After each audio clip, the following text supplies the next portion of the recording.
irraanfadha bara sana hundumtuu narraa baree waa'ee koos ittise Yesuus duwwaadha gara kootti kan muree hundumtuu narraa baree waa'ee koos ittise Yesuus duwwaadha gara kootti kan muree Yesuus michuudha boonaa Abba kan guyyaa rakkinaa Yesuus michuudha boonaa Abba kan guyyaa rakkinaa sin jaalladha Abbaa ko sin jaalladha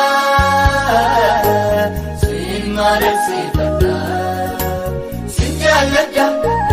Yesuus sin jaalladha darra si jaalchifadha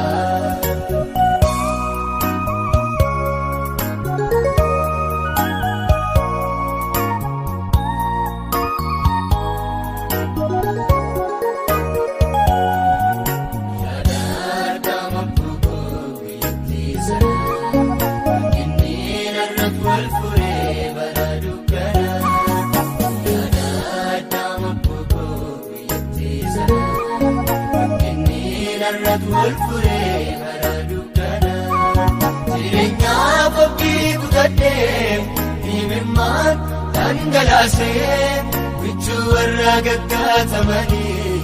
laftee nabra geessan Yesuusee jireenyaaf abdii kutadhee himimmaan dhangalaasee michuu warra gaggaatamanii laftee nabra geessan Yesuusee Yesuus michuudha boonaa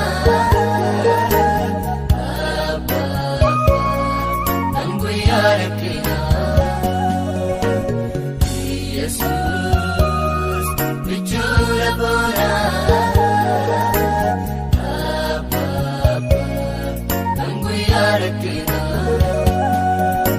sin jaalladha Abbaa ko sin jaalladha sin mareessifadha sin jaalladha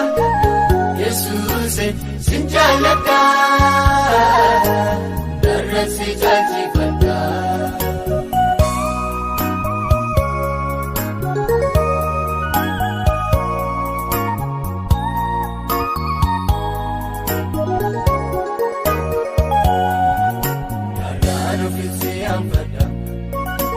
Sinan argee mul'inaa caalchisee sileelleeffadha Sinan argee qabbanaa daanaan ofiisi aanfadha Sinan argee mul'inaa caalchisee sileelleeffadha Sinan argee qabbanaa muchaatee yemmuu yaadu garaa kootu nanaafama keessa kootti dhaga'ama galataaf hanqaafama muchaakee yemmuu yaadu garaa kootti nanaafama keessa kootti dhaga'ama galataaf hanqaafama sittaatu Abbaa ko arsaan koo garaa kee cibsu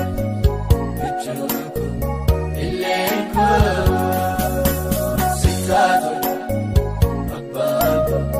arsaan koo garaa kee cibsu jechuun koo illeen koo ililleen nageessisa maqaa kee falweeddisa halkaniif guyyaan jedhu gochaa kee hundaa tallabsa